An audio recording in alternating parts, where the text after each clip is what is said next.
우리는 요즘 매주일 특별히 하나님께서 우리 교회 은동 목사님이나 어떤 외부 목사님들을 이 설교단에 세우실 때가 아니면 믿음의 장이라고도 하고 위대한 신앙인들의 명예전당이라고도 하는 히브리서 11장을 중심으로 믿음 시리즈 설교를 계속하고 있습니다.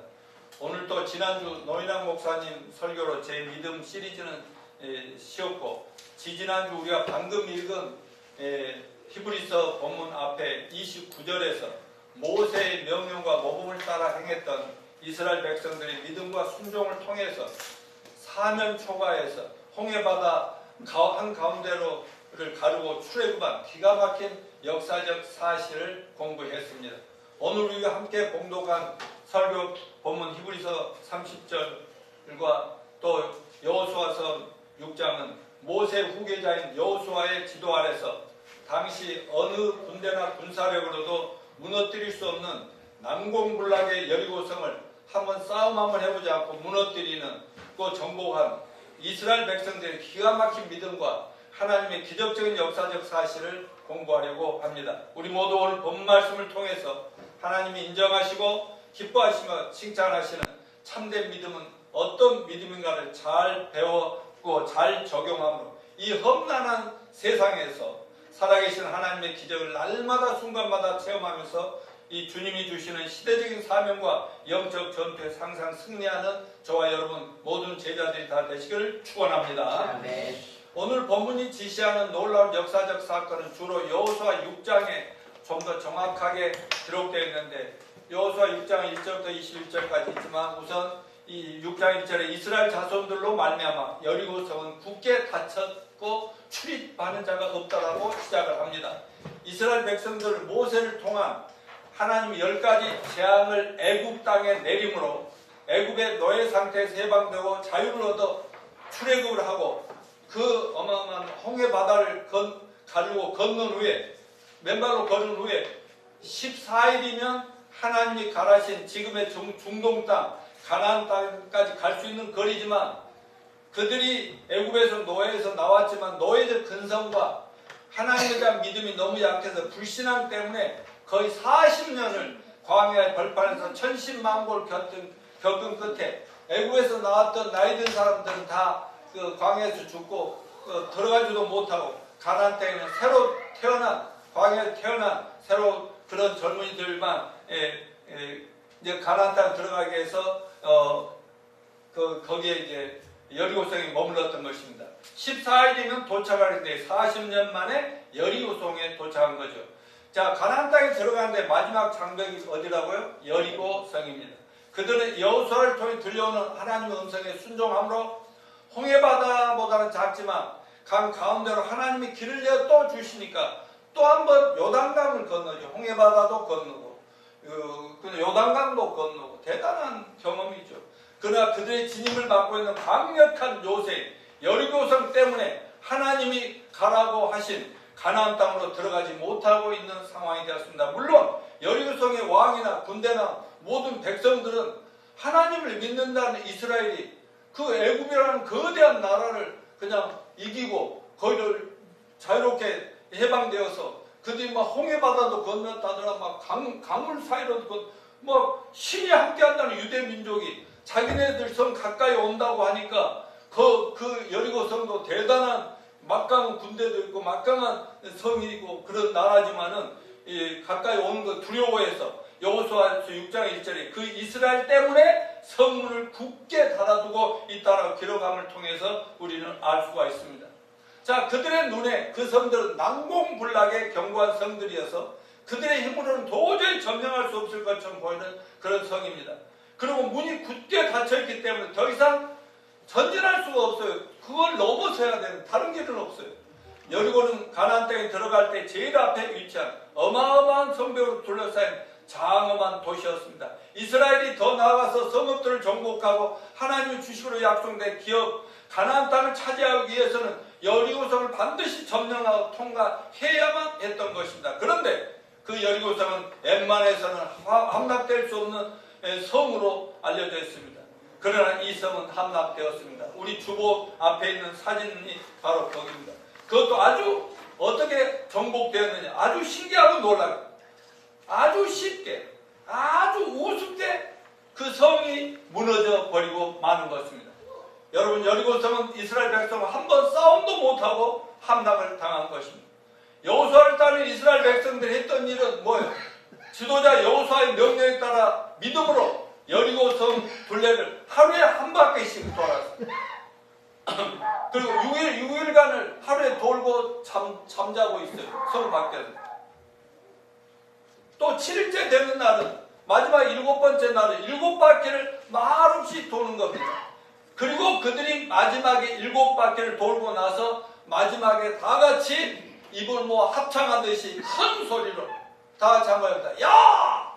야! 이겼다! 이겼다! 무너졌다! 승리했다! 뭐라고 했는지 모르지만 소리를 꽉 지르니까 절벽 같은 성벽이 와르르 그들 앞에 무너져 내려서, 그러니까 그 무너진 그 성벽으로 그 안에 많은 사람이 죽고, 또 이제 거기에 쳐들어가니까 짓밟아서 정복합니다. 오늘 본문 히브리 12장 3절에 믿음으로 여리고성이 무너졌다고 분명히 기록하고 있습니다. 이런 기적이 어디 있겠습니까? 인간적으로는 도저히 믿기지 않는 하나님의 역사가 아닐 수 없는 그런 얘기인 겁니다. 여러분, 우리 인생에도 여리고성 같은 장벽은 시도 때도 없이 우리를 위협합니다. 우리 앞길을 막는 여러 가지 장애들을 만나게 됩니다. 이러한 장애물들을 우리 자신의 힘과 능력과 좌우만으로는 도저히 극복할 수 없는 경우가 너무 많습니다. 여리고 성벽 주위를 평화롭게 그리고 조용하게 행진하는 겉으로 보기엔 조용하지만 그 백성들은 여기서 자기들이 멸망을 당해야 할지 여리고성을 정복하고 가나안 가게 될지 절대절명의 위기의 순간이었습니다. 여러분, 그 막강한 그 성 앞에서 여리고성을 조용히 행진하지만 속으로는 어떻게 했어요? 얼마나 떨고 있었을지 몰라요. 주여 주여 이렇게 하다가 우리가 당할 수 있는데 어쩌란 말입니까? 하면서 기도하면서 돌았겠죠. 가나안 군인들이 성벽 위에서 화살들을 쏘아댄다든가 하면 자기는 막을 필요 없는데 그 벽을 돌라는 거예요. 그리고 돌멩이나 막 이런 것들 막 집어 내리면 얼마나 그것들을 막을 수 방법이 없습니다. 여리고 백성들과 군대들은 그 성 안에 꼭꼭 숨어 있지만 이스라엘 군대와 백성들은 성벽 위에서 다 일거수일투족 그들이 도는 걸 다 보고 있는데 얼마든지 화살이나 뭘로 공격할 수가 있는 상황인데 엄청 불리한 상황이죠. 그리고 그들이 맞짱 떠서 전투를 한다 해도 이스라엘은 군사적 훈련을 받은 적 없어. 그냥 이렇게 광야를 건너오면서 그냥 군대를 만든 거예요. 근데 그 안에 있는 사람들은 얼마나 훈련된 군인들이었겠습니다. 그러나 그들의 지도자 여호수아가 전해준 하나님 말씀대로 하나님의 언약궤를 앞세우고 제사장들이 나팔을 불고 그리고 군인들과 백성들이 뒤를 따르면서 매일 한 바퀴씩 마지막 날엔 7바퀴를 도는 행진을 계속했던 것입니다. 결국 그리고 여리고성은 하나님 말씀대로 어떻게 됐어요? 와르르 무너지고 함락되고 말았습니다. 이것은 실로 신앙의 모험이며 하나님께서 칭찬하실 만한 모험적인 믿음이 이뤄낸 역사적인 사건이었습니다. 믿음으로 이뤄낸 위대한 기적이었죠. 불신앙은 겁이 많고 주저하거나 포기하고 적에게 항거하기를 잘합니다. 그러나 담대한 믿음은 용맹스러우며 확신에 늘 차 있어요. 우리도 모두 오늘 우리 자신의 형편과 사정만 바라보지 말고 살아계신 하나님과 하나님 말씀만을 바라보고 굳게 믿음으로 모든 장애물을 돌파해야겠다는 강한 각오를 다짐하시는 시간이 되시기를 축원합니다. 그럼 우리는 오늘 본문 말씀을 중심으로 여리고성을 전투 한 번 치르지 않고 한 번도 부딪혀 싸워보지도 않고 무너뜨리고 정복한 여호수아 그 백성들의 놀라운 믿음의 특징들이 무엇인지 몇 가지 배워보도록 하겠습니다. 첫 번째는 하나님과 하나님 말씀 앞에 뭐예요? 무조건 순종하는 믿음이 필요하다. 여호수아 6장 1절로 10절 다시 한번 쭉 읽어보죠. 아까는 5절까지만 읽었는데 시작. 이스라엘 자손들로 만나면 여리고성 굳게 닫혔고 출발하는 자가 없다. 여호와께서 여호수아에게 이르시되 보라 내가 여리고와 그 왕과 용사들 내 손에 넘겨주었으니 너희 모든 군사는 그 성을 불러 성 주위를 매일 한 번씩 돌되 6 동안을 그리하라. 제사장 7은 7 양강나팔을 잡고 언약궤 앞에서 나갈 것이요 7째 날에 그 성을 7번 돌며 그 제사장들은 나팔을 불 것입니다. 제사장들이 양강나팔을 길게 불어 그 나팔 소리가 너희가 들릴 때 그 백성은 다 큰 소리를 외쳐 부를 것이라. 그리하면 그 성벽이 무너지 내리리라. 이 백성은 각기 앞으로 올라갈지냐 하시며 눈의 아들 여호수아가 제사장들을 불러 그들에게 이르되 너희는 언약궤를 메고 제사장을 7은 양강나팔 7을 잡고 여호와 궤 앞에서 나아가리라. 또 백성이 이르되 나아가서 그 성을 돌되 무장한 자들이 여호와의 궤 앞에 나아갈지니라 하니라. 여호수아가 백성이 이르시기를 마침에 제사장 7은 양강나팔 7을 잡고 여호와 앞에서 나아가면 나팔을 불고 여호와의 언약궤를 그 뒤를 따르며 그 무장한 자들이 나팔 부는 제사장들 앞에서 행진하며 후군은 그 뒤를 따르고 제사장들은 나팔을 불며 행진하더라. 여호수아가 백성들의 명령을 하여 이르되 너희를 외치지 말고 너희 음성을 들리게 하지 말고 너희 입에서 아무 말도 내지 말고 그리하다가 내가 너희에게 명령하여 외치라는 날에 외칠지나 하고. 자, 우리가 읽은 말씀 그대로 여호수아는 하나님께로부터 받은 구체적인 전투 지시를 받고 제사장들은 언약궤 앞에서 나팔을 붑니다. 언약궤는 하나님을 상징해 유대인들은 그 언약궤에는 하나님 그 안에 임재하신다고 생각하는 거예요.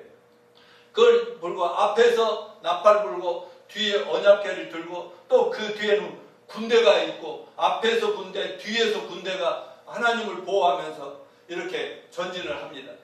그리고 거기서 나팔을 불고 백성들 앞에서 이렇게 행진한 후에 13바퀴를 돈 다음에 소리 지르며 성벽과 성이 무너져 내려 전투를 승리할 것이라고 명령을 내렸습니다. 근데 여러분 가만히 생각해 보십시오. 그동안 계속 크고 작은 싸움과 전투와 전쟁을 통해 여기까지 온 유대인들은 무서운 적을 앞에 두고 대장의 이러한 지시 너는 아무 소리 하지 말고 가만히 돌기만 해 하나님이 그러라 했어. 얼마나 어리석고 우스꽝스러운 일로 생각이 되었겠습니까? 그러나 믿음으로 모세를 따라 출애굽했고 여호수아를 따라 크고 작은 많은 장애물과 장벽을 물리치면서 여리고성 앞에까지 40년 따라온 이스라엘 백성들은 여호수아의 명령을 하나님 말씀으로 알고 뭐했다? 철저히 순종했습니다. 홍해바다가 모세 말 한마디로 갈라지니 길이 났죠. 요단강도 갈라서라 하니까 그리 된 걸 체험했잖아요. 그러므로 그들은 도저히 이해가 되지 않지만 믿음으로 순종을 했던 것입니다. 여호와 우리 하나님은 그분이 지시하신 방법이 어떤 것이든 그것이 우리에게 아무리 불합리하고 적절하지 않게 보여도 그 방법을 그대로 순종하기를 원하십니다. 여리고 성벽이 무너진 것은 하나님의 능력에 의하여 된 것이긴 하지만은 어떻게 돼요? 하나님 말씀에 철저하게 군소리 없이 순종한 그 이스라엘 백성들의 믿음의 순종에 의해서도 무너진 것이라는 사실을 믿으시길 바랍니다. 오늘날도 하나님은 동일하십니다. 하나님의 방법은 여전히 변함이 없어요. 하나님은 어려운 장벽 앞에서 우리에게 모든 걸 맡겨두시고 나 몰라라 니들 알아서 처리해 이러신 분은 아닙니다. 우리가 어떤 삶의 이익이나 목회나 사역의 장벽 앞에서 조용히 하나님의 인도하심을 기대하고 믿음으로 기도하다 보면 그분은 성경 말씀을 통해서든지 마음속에 성령의 음성을 통해서든지 우리도 모르는 어떤 길로 인도하십니다. 어떤 놀라운 만남을 또 축복을 주십니다. 우리가 상상도 못한 사건을 통해서 분명하게 하나님이 이래서 이렇게 인도하셨구나 뜻을 보여주십니다. 그리고 그 음성에 우리 모두가 믿음으로 순종하기를 원하시는 하나님, 그분의 말씀과 인도하심의 무조건적인 순종은 우리가 그의 놀라운 축복을 경험하는 절대적으로 필요한 조건임을 믿으십시다. 이스라엘 백성들은 하나님의 인도하심을 철저히 받고 있는 여호수아가 지시한 대로 그 모든 걸 그대로 행했습니다. 여호수아 지 마음대로 한 게 하나님의 인도하심을 받는 성령 충만한 지도자였어요. 무슨 일이 일어날 것인가에 대한 인간적인 추론도 필요가 없었습니다. 상상도 없었습니다. 모든 일이 지시되었고 그들에게 요구되는 모든 것은 오직 순종하는 믿음이 필요했을 뿐입니다. 하나님께서 여호수아에게 내린 명령은 이스라엘에게 불합리하고 어리석게 보였을지 몰라도 그들이 여리고성을 무너뜨리고 가나안 땅에 들어가려면은 어떻게 해야 돼요? 여호수아를 통해 들려오는 하나님의 말씀에 명령에 충실히 수행해야만 했던 것입니다. 이것은 그때나 지금이나 마찬가지입니다. 여러분 가끔 하나님께서 여러분에게 직접 혹은 목사나 영적 지도자들을 통해서 어떤 말씀이 오고 방향 제시가 되고 인도하심이 있으면 아무리 자기 자신의 신앙과 세상의 지식, 상식이나 자기 수준이 높다 할지라도 이해하기 힘들더라도 더 이상 묻지도 따지지 말고 믿음으로 순종하시길 바랍니다. 네. 그리하면 여러분은 상상수도 못한 어떤 기적적인 하나님의 역사를 체험하게 될 것입니다. 예를 몇 가지 들자면 문둥병에 걸린 나만 장군이라는 장군이 있었습니다. 문둥병에 걸려서 막 죽어 어찌할지를 모르는데 그 하인들 중에 종들 중에 여자 하녀가 젊은 하녀가 있었는데 유대인 출신이에요. 그 하나님 말씀에 의하면은 요단강 물에 들어갔다 나오면 깨끗이 나왔는데요. 한번 들어가 보세요. 그런데 그 장군이 들을 때 그것도 하찮은 하녀가 요단강 물에 들어갔는데 말이 얼마나 어처구니 없는 거 들렸겠습니까? 한 번은 예수님께서 제자들과 이렇게 하루 이틀 막 이렇게 그 산속에서 참 말씀을 전하고 있는데 전부 막 있는데 배가 꼬르륵 소리가 나니까 설교할 수가 없어. 그런데 그래서 제자들이 주님 백성들이 너무 배가 고픈데 이렇게 뭐라도 먹이고 또 계속 해야 되지 않겠습니까? 그러니까 그래 너희들 중에 뭐 먹을 게 좀 있나 찾아봐라 했더니 겨우 어떤 젊은이가 그냥 5개 떡하고 2개 생선하고 있는 이렇게 도시락을 들고 있다. 그거 하나 찾아왔어요. 가지고 나오라니 그거 나오니까. 그랬더니 예수님 뭐라고 하셨어요? 모두를 이렇게 몇 명씩 이렇게 따로 밥 식탁에 앉듯이 앉히고 그것 가지고 나눠줘라. 이런 얘기를 들었을 때 제자들이 어떻게 했어요? 미치고 앉아하고 무슨 말인지 이해가 안 돼. 이렇게 많은 수천 명이 되는데 근데 이것 가지고 나눠주라는 제대로 이해가 됐겠습니까? 그런데 결국 어떻게 했어요? 문둥병자가 그냥 그 말을 듣고 그냥 들어갔다 나오니까 깨끗이 나서 버렸잖아요. 여러분 오병이어 그거 가지고 하란대로 나눠주기 시작하시니까 계속 나눠주고도 실컷 먹고도 어떻게 됐어요? 뭐 12광줄이나 그 떡과 그 고기가 반찬에 남는 이런 역사가 일어났지 않습니까? 이처럼 하나님의 방법과 인간의 방법은 하늘이 땅보다 높은 것이 하늘과 땅 차이라는 걸 알아야 됩니다. 그러므로 오직 믿음으로 하나님과 하나님이 세우신 영적 지도자들 말에 순종하는 자들 하나님의 기적과 놀라운 은혜와 축복을 언제나 누리게 될 것을 믿으시기 바랍니다. 아멘. 여기에 여러분 아멘이죠? 아멘. 자, 두 번째 고난 속에 훈련된 믿음이어야 된다. 여호수아서 6장 10절 시작. 여호수아가 백성에 명령하여 이르되 너희는 외치지 말며 너희 음성을 들리게 하지 말며 너희 입에서 아무 말도 내지 말라. 그리하다가 내가 너희 명령하여 외치라 하는 날에 외칠지라 하고. 그들이 마지막 소리치는 것과 똑같이 처음에 침묵을 지킬 필요가 있었습니다. 어떻게 이런 일이 가능했겠습니까? 이 백성들은 원망과 불평 잘하기로 소문난 사람들의 직계 후손들 아니었습니까? 그들의 조상들은 애굽에서 나와서 하나님이 세우신 영적 지도자들 인도하심을 받으면서도 항상 불평하고 투정하기를 계속했던 조상들이었어요. 그러니 여리고성 앞에서 온 군대와 백성들이 줄 서서 뱅글뱅글 돌면서 행진하고 또 행진하고 매일 그렇게 하라는 지도자의 명령 앞에 따라서 어쩔 수 없이 하면서 마음의 속은 얼마나 불을 끓고 입이 근질근질 했겠습니까? 이게 무슨 짓이야? 뭐야? 이런다고 뭐가 돼? 뭐 이런 마음이 있을 수 있단 말이죠. 인간이니까. 그런데 만일 그런 상황에서 누구든지 각자 자기 의견을 마음대로 얘기하기 버려뒀다면 얼마나 많은 곤란한 일이 초래했겠습니까? 자중질환이 그 자체 내에서 이런 싸움박질이 일어나서 어떤 사람은 오랫동안 포기하고 저 안에 있는 사람 양식이 다 떨어지면 그때 굶어 죽게 하고 쳐들어가자. 어떤 사람은 우리 성벽을 타고 사다리 놓고 올라가자. 또 어떤 무리들은 무거운 공성 망치로 성문을 쾅 뚫고 들어가자고 주장하나. 또는 성벽 밑으로 터널을 뚫어가지고라도 어떻게든지 들어가야 하지 않겠느냐, 이런 자들이 막 있었고, 어떤 사람들은 여호수아가 내린 명령을 돌기는 돌면서 얼마나 비웃고 또 조롱하고 그러면서 막 사이들끼리 막 욕하고, 그러면 얼마나 시끌벅적하면 거기서 싸움이 일어나고 그러면 얼마나 난리였겠어요. 사랑하는 형제 자매 여러분, 이제 하나님의 백성 앞에 놓인 여리고성이 완벽하게 정리되면 어떻게 된다고? 모든 중얼거림을 그쳐야하고 우리 자신의 지혜를 의지하려는 인간적인 모든 생각을 내려놓아야 합니다. 아멘. 교회 오면 여러분 속으로 겉으로 자기들끼리 너야 뭐 오늘 왜 저 모양이냐? 그런 말 해야 돼, 안 해야 돼? 그런 말 하지 말라고. 그냥 무조건 아멘만 하시라고.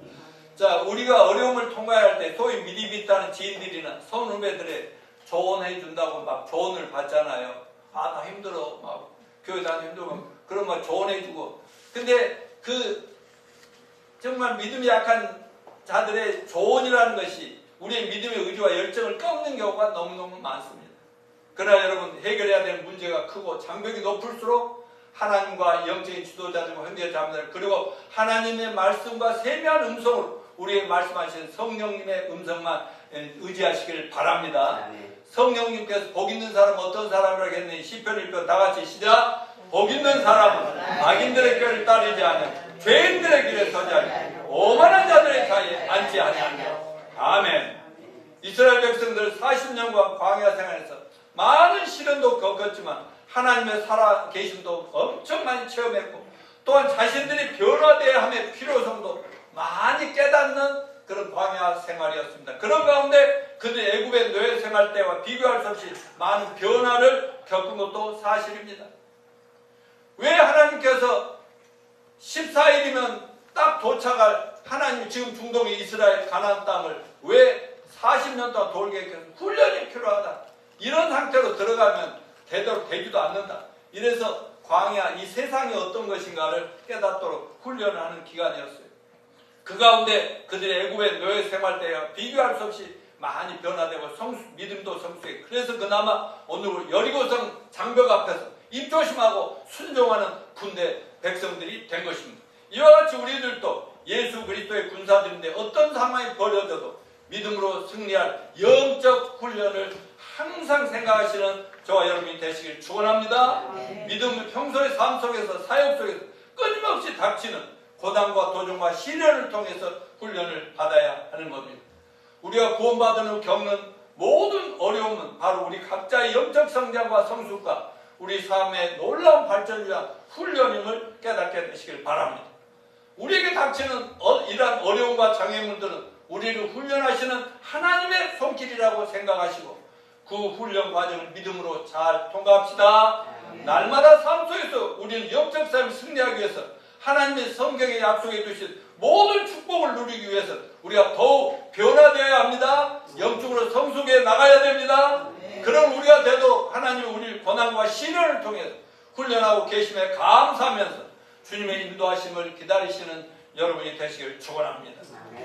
예배도 훈련이고 전도, 제자 훈련, 봉사, 섬기, 나눔, 하나님께 드리는 이 헌신 모두가 쉽지 않지만 신실하게 훈련 받아야 하고, 하나님의 엎드려 기도하는 훈련, 조용히 하나님 말씀을 읽으면서 자신에게 들려오는 하나님 음성을 듣는 훈련도 받아야 되고, 하나님의 음성에 순종하는 훈련, 다음대의 장애물을 돌파해 나가는 훈련, 잠잠히 침묵 속에 하나님의 때를 기다리는 이런 것도 다 훈련이라는 사실입니다.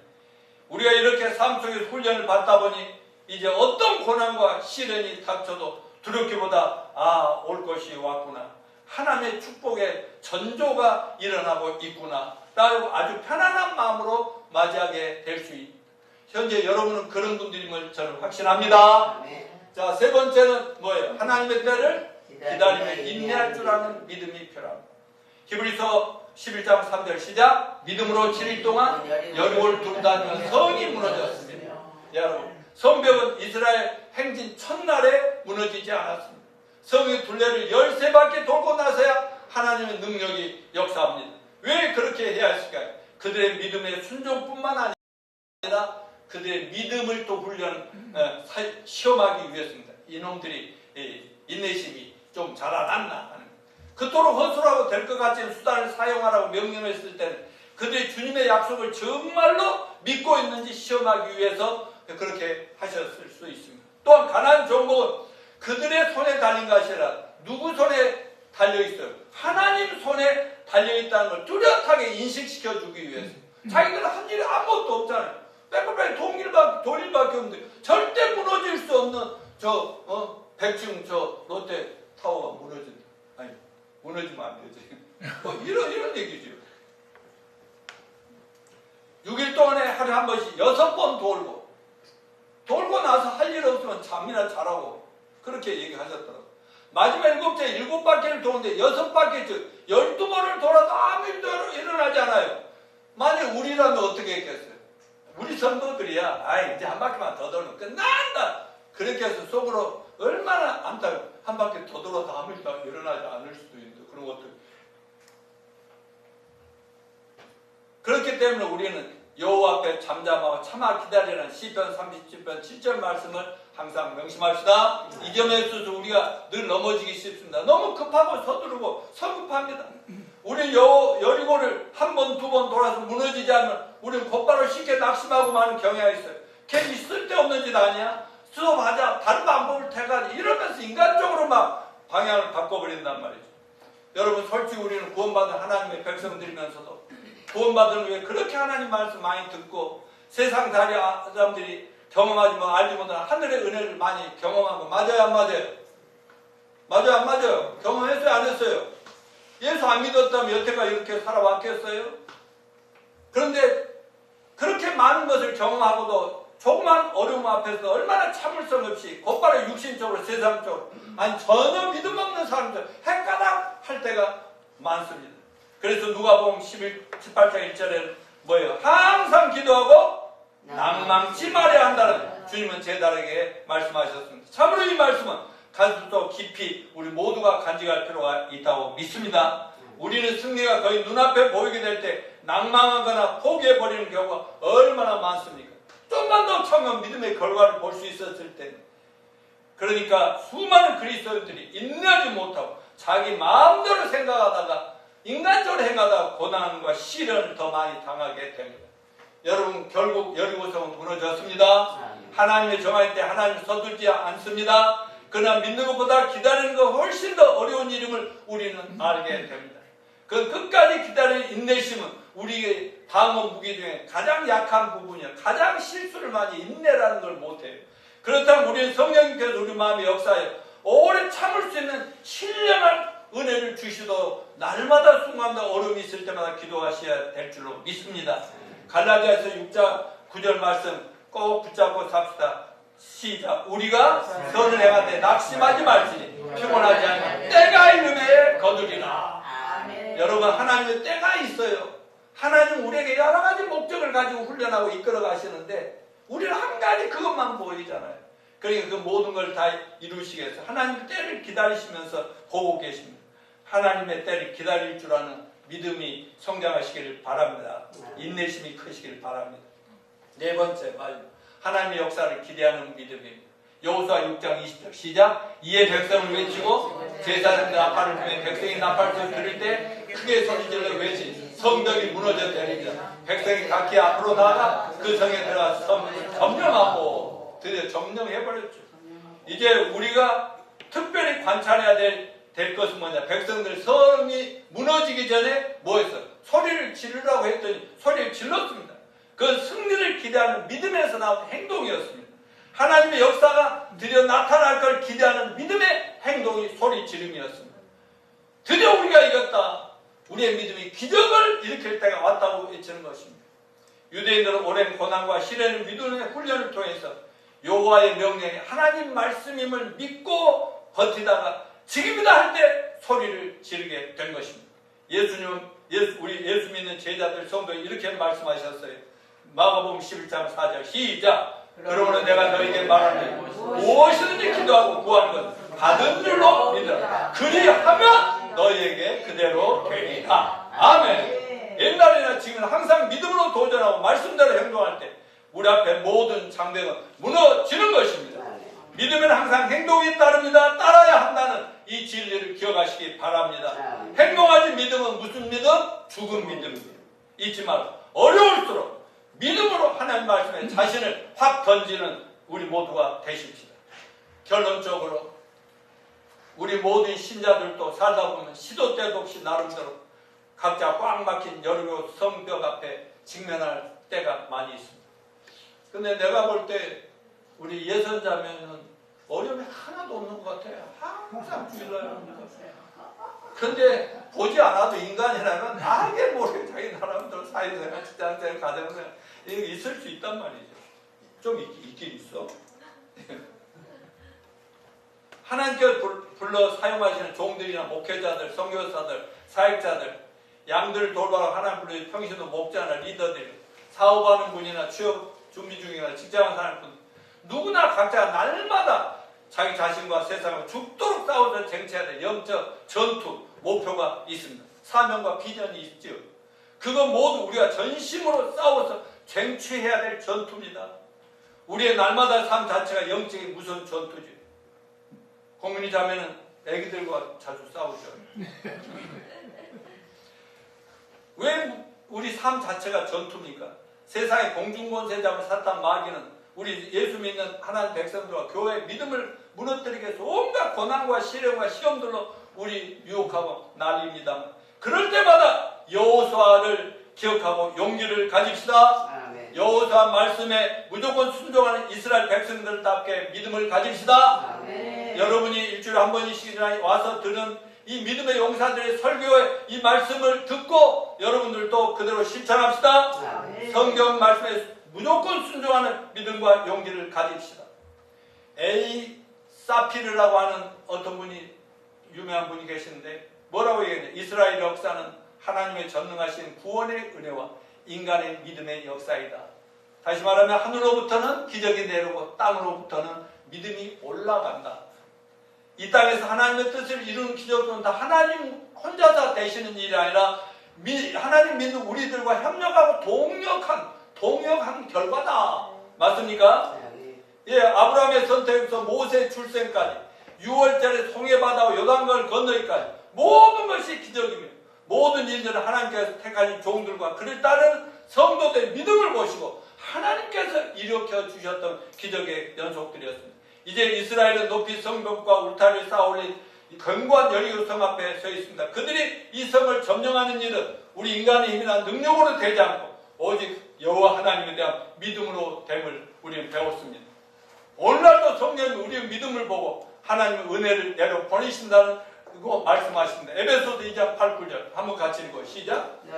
너희가 그 은혜를 인하여 믿음으로 말미암아 구원을 얻었나니 이것이 너희가 난 것이야 하나님의 선물이라 행위에서 난 것이 아니니 누구든지 자랑치 못하게 하려 함이니라. 아멘. 사랑하는 형제 자매 여러분, 우리 같은 죄인들은 어떻게 구원의 은혜를 받는다고요?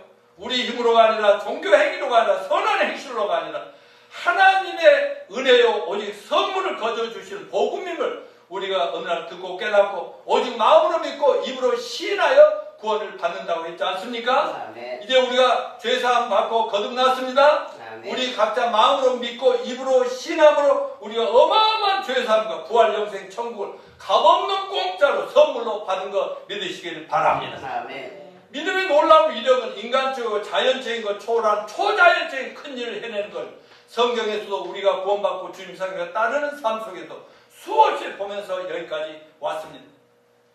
그러니까 그냥 단순하게 예수 믿으면 마음 좀 편하고 산다 이 정도가 아니라 믿음이 시간이 가면 갈수록 공민이 자매 믿음이 성숙한 것처럼 맞죠? 진심이 느껴질 정도로 뭐 찬양할 때도 보이는 어때?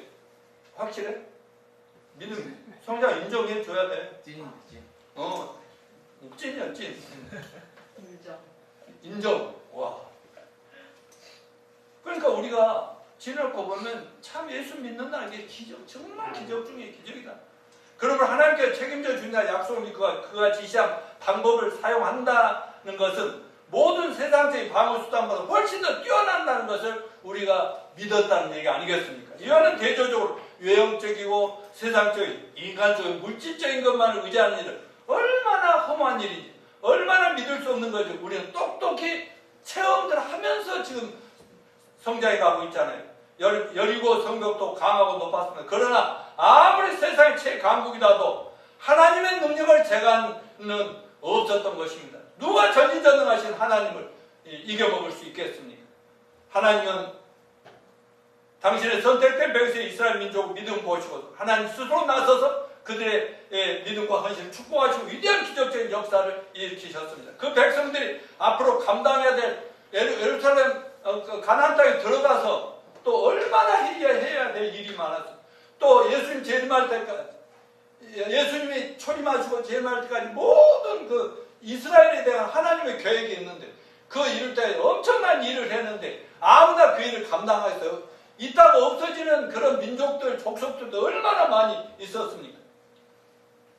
그 백성들이 그 위대한 그 하나님의 일을 위해서도 반드시 체험하면서 믿음을 키워야 될 필요가 있음을 하나님이 아시기 때문에 그런 어려운 과정들을 통과하면서 훈련을 계속시키고 계셨습니다. 오늘 우리 성경 본문 말씀을 통해서 배운 영적 교훈을 총정리하면서 우리가 삶과 사역의 영적 전투에서 승리하기 위해서 꼭 실천해야 되게 필요한 4가지가 뭐라고 했는가? 첫째, 우리가 보여준 우리에게 보이는 하나님 말씀이라면 무조건 뭐하자? 순종하고 믿음으로 순종하자. 두 번째 뭐예요? 고난을 통해 훈련된 믿음이 중요하다. 아멘? 그러니까 여러분에게 작고 큰 어려움이 닥쳐도 훈련이구나. 주여 따르겠습니다. 인내하겠습니다. 세 번째, 하나님 때를 기다리며 인내하는 믿음. 네 번째, 하나님의 위대한 역사를 기대하며 행동하는 믿음. 마지막에는 믿습니다 하고 가만히 있는 게 아니라 믿음으로 마땅히 할 일을 하고 하나님을 기뻐하시는 일, 하나님이 원하는 일을 열심히 할 때 하나님의 기적적인 역사가 나타나는 것입니다.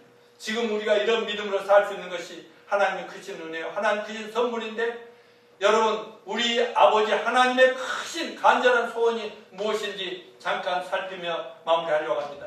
주님은 마태복음 28장 18, 20절에서 다 같이 읽습니다. 시작! 하늘과 땅의 모든 권세를 내게 주셨으니 그러므로 너희는 가서 모든 족속으로 제자를 삼아 그리하면 내가 세상 끝날까지 너희와 항상 함께 있으리라 하시니라. 지금 우리는 이스라엘 백성들이 아니에요. 우리는 새로운 시대, 마지막 시대의 예수님의 제자들입니다. 그런데 우리 예수님 때문에 하나님 우리 아버지가 됐어요. 예수님은 뭐라고 그랬어요? 우리의 지상사람이 너는 세상 모든 족속, 모든 인간을 하나도 빼놓은 전부 구원을 시켜 제자 삼으라. 세상 끝날까지 그랬잖아요. 디모데전서 2장 4절 시작. 하나님은 모든 사람의 구원을 받으며 진리가 안 되기를 원하시는. 자, 베드로 3장 9절 오직 주께서는 너희를 대하여 오래 참으셔 아무도 멸망치 않고 다 회개하기를 원하시느냐. 근데 왜 또 이렇게 자꾸 설교가 필요한 이유가 있어요. 아무도 할때 아무도 멸망치 않고 아무도 시작. 아무도 멸망치 않고 모든 사람이, 하나님은 모든 사람 시작. 하나님은 모든 사람이 왜 목사님 쪽에 하나님 모든 사람이 하나님 마음, 하나님 자녀들 우리가 하나님 일조한 관계 속에 하나님 축복 속에 살기로 한다면, 아니 우리들이 정말로 하나님 크신 은혜와 사랑으로 이렇게 구원받고 하나님 자녀의 사실이라면 여러분 구원에 확신이 있습니까? 아멘. 하나님 자녀 맞아요? 아멘. 그렇다면 우리 당연히 하나님 은혜와 사랑에 보답하는 의미에서라도 하나님 아버지의 마음을 잘 알고 닮아가서 하나님이 원하는 삶을 살아야 되지 않겠어요? 그렇다면 우리 아버지 하나님이 원하시는 게 뭐라고요? 이 세상 모든 죄인들이 다 회개하기를 원하신다. 모든 인간들이 다 회개하고 예수 믿음으로 구원받기를 원하신다. 아멘. 그리고 모든 족속을 제자를 삼으라. 예수 한 명 전도해서 구원시키는 것도 쉽지는 않지만 그걸 중요한 게 구원받았으면 또 제자 훈련해야 된다. 여러분이나 제가 하나님 자녀들이 맞다면, 예수 믿는 자들이 정말 맞다면 하나님을 마음 품고 아무도 멸망치 않고 다 회개하고 예수를 믿으면 구원받도록 복음전도에 최선을 다합시다. 그리고 제자 훈련에 최선을 다할 수 있게 되기를 바랍니다. 또 그러면 우리가 진실로 예수 믿고 구원받아 하나님의 자녀의 특권을 얻었다면 언제 어디서 뭘 하든 마음속에는 하나님 보시기에 천하도 없다고 주야. 잃어버리지 한 영혼을 죄와 저주와 심판과 영원한 지옥 한 걸로부터 구원해 내는 하나님의 자녀를 삼는 것입니다.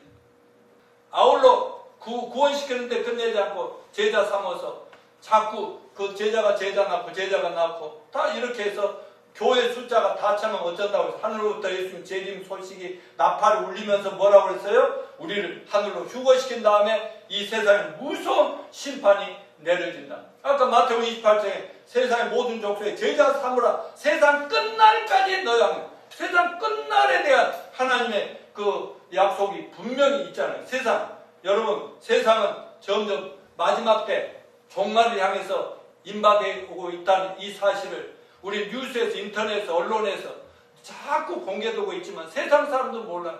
그러나 성경의 말씀을 이해하고 성경의 예언을 믿고 예수 재림을 기다리는 우리 교회 성도들이라면 마땅히 어떻게 해야 돼요?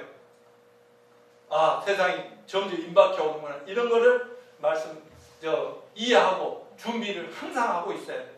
제가 꼭 요한계시록과 종말론을 설교할 때만 주님 곧 오시겠다고 생각하고 안 하면 이제 또 예수님 안 오시나 봐. 이게 아니지 않습니까? 요즘 AI 하는데 이제 점점 AI 시대가 임박해 오고 세상 사람도 이제 굉장히 좋은 신기한 시대가 오나? 아니죠. AI는 뭐예요? 앞으로 적그리스도 악마가 나타나서 우리가 다 하늘 유고되고 666 표받은 사람들은 전부 악마에게 자기 영혼을 팔아가지고 그 영혼들을 다 지옥으로 끌고 가는 그 자기 악마의 그 표가 666표 아닙니까? 그러니까 666표를 찍고 그때는 돈도 카드도 지갑도 필요 없는 그 시대가 곧 오고 이 집 저 집 들어가고 이 가게 저 가게 식당 들어다니면 밥 먹고 나오면 그럼 다 해결된다. 이런 시대가 좋은 시대 같지만 그날은 이제 하나님의 무서운 마지막 멸망의 심판이 다가오는 때라 하는 이 사실을 잊지 마시길 바랍니다. 그런 의미에서 우리 이런 믿음이 우리가 확실히 있다면 하나님 정하신 때가 우리가 항상 승리가 우리 삶 속에 일어나고 또 인류 전체를 위한 하나님의 계획도 임박하고 있음을 믿고 모두가 정신을 바짝 차리고 세상 사람들과 완전히 다른 삶을 살면서 한 영혼 주님 앞에 인도하고 주님의 몸된 교회를 끝까지 세워나가고 기회가 되는 대로 이렇게 해나가는 저와 여러분이 되시기를 축원합니다.